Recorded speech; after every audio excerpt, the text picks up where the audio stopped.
अस्सलामुअलैकुम, welcome to my channel. आज हम सेकंड एपिसोड के बारे में बात करेंगे। इस वीडियो में मैं आपको मुकम्मल तफसीर बताऊंगी। अगर आप भी जानना चाहते हैं कि कैसे होंगजू और जे चैन मिलकर अपने ख्वाबों को बदल सकते हैं तो इस वीडियो को आखिर तक लाजमी देखें। अगर आपको मेरी वीडियो पसंद आए तो लाइक और सब्सक्राइब करना ना भूलें और कमेंट्स में अपनी राय जरूर दें। तो आइए शुरू करते हैं। पहले एपिसोड में हमने देखा कि जे चैन ख्वाब में देखता है कि ली यू बॉम की गलती की वजह से कार एक्सीडेंट होता है और होंगजू कोमा में चली जाती है और उसकी केयर करने के लिए उसकी मॉम काफी काम करती है, जिससे उनकी हेल्थ खराब हो जाती है और उनकी डेथ हो जाती है। जे चैन वक्त पर पहुंचकर न सिर्फ ली यू बॉम को रोकता है बल्कि एक्सीडेंट को भी टाल देता है, जिससे होंगजू की माँ बच जाती है। सेकेंड एपिसोड के स्टार्ट में हम देखते हैं कि उस जगह पुलिस और एम्बुलेंस दोनों आ जाती हैं। पुलिस वाला आके उन दोनों से पूछता है कि ये कार किसकी है, तो वो दोनों अपनी अपनी कार बताते हैं। पुलिस वाला उन्हें पहले तो हॉस्पिटल जाने को कहता और फिर कहता है कि उसके बाद पुलिस स्टेशन आ जाना। वो दोनों एम्बुलेंस में होते हैं और हॉस्पिटल की तरफ जा रहे होते हैं। होंगजू बहुत खुश होती है कि उसका ड्रीम बदल गया, अब उसकी माँ की डेथ नहीं होगी और फिर वो खुशी खुशी में जे चैंग को बताती है कि उसे भी ऐसे ही ख्वाब आते हैं, लेकिन वो उन्हें चेंज नहीं कर सकती। लेकिन तुम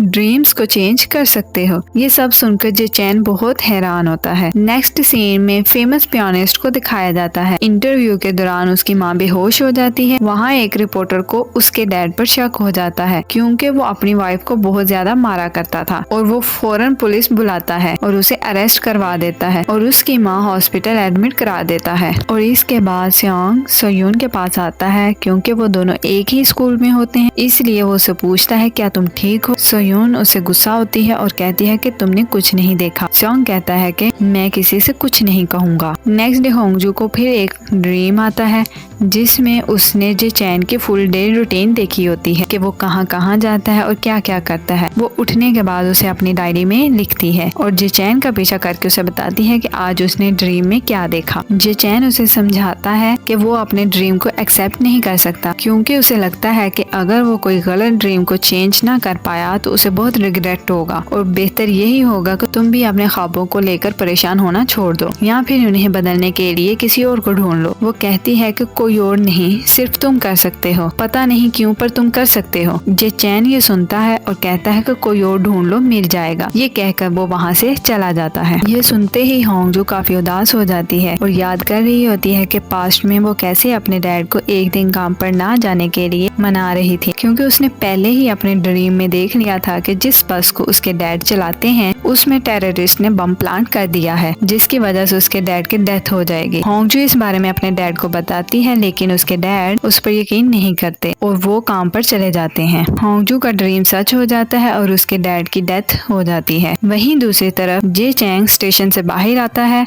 कि अचानक बारिश शुरू हो जाती है। फिर अगले सीन में सोयून के डैड को दिखाया जाता है जो बेर पर बाहर आए थे। ली यू बॉम उनका केस संभाल रहा था। फिर होंगजू ली यू बॉम से मिलकर उससे ब्रेकअप कर लेती है क्योंकि जे चैन के ड्रीम को सुनने के बाद उसे पता लग गया था कि वो आदमी उसके लिए बिल्कुल भी सही नहीं है। अगले सीन में होंगजू को दिखाया जाता है जो फिर से अपनी डायरी में सियोंग के बारे में आए हुए ड्रीम को लिखती है, लेकिन उसे सियोंग के बारे में पता नहीं होता कि वो कौन है। इसके बाद सीन सियोंग पर शिफ्ट होता है जो सोयून से पूछता है कि तुमने साइनाइड क्यों खरीदा, तुम क्या सोच रही हो, क्या तुम अपने फादर को मारने वाली हो। वो कहती है कि ये मेरी माँ को बचाने के लिए है, अगर मेरे डैड चले जाएंगे तो ही मेरी मॉम जिंदा रह पाएंगी। सियोंग कहता है कि तुम पुलिस को रिपोर्ट करो, प्रोसिक्यूटर उन्हें ट्रायल के लिए भेजेंगे। सोयून कहती है कि वो ट्रायल के लिए नहीं जाएंगे क्योंकि उनका लॉयर बहुत तेज है, वो फिर से बाहर आ जाएंगे और केस बंद हो जाएगा। वहीं दूसरी तरफ हम देखते हैं कि ली यू बॉम प्रोसिक्यूटर जंग जे चैन को आके बताता है कि वो केस बंद हो गया है। जे चैन को यकीन नहीं आता, उसे ली पर शक होता है तो वो विक्टिम को कॉल करके पूछता है। वो आगे से कहती है कि चोट उसकी अपनी गलती की वजह से लगी थी। जब वो बात कर रही होती है तो सोयून का डैड उसके पास ही होता है। इससे पता चलता है कि ये बयान जबरदस्ती दिलवाया गया था क्योंकि वो उससे बहुत डरती थी, इसलिए उन्होंने केस वापस ले लिया था। फोन रखकर जे चैन ली से कहता है कि मुझे पता है ये केस किसने बंद करवाया, तुम अपनी हरकतों से बाज आ जाओ। ये सुनकर ली भी हाइपर हो जाता है और उससे कहता है कि तुमने क्या किया, डायरेक्टली मेरी ही गर्लफ्रेंड को कहा कि मुझे डेट ना करे। और दूसरी बात,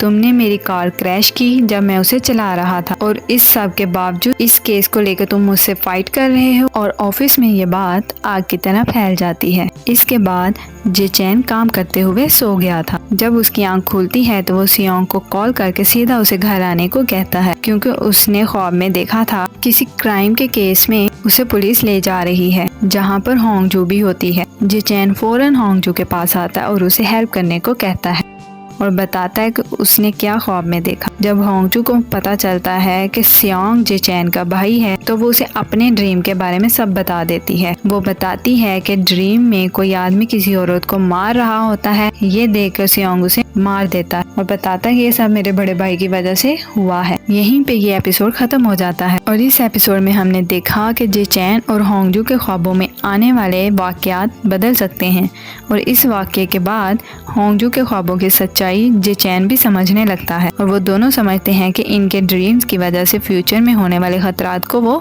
रोक सकते हैं। तो ये था सेकंड एपिसोड।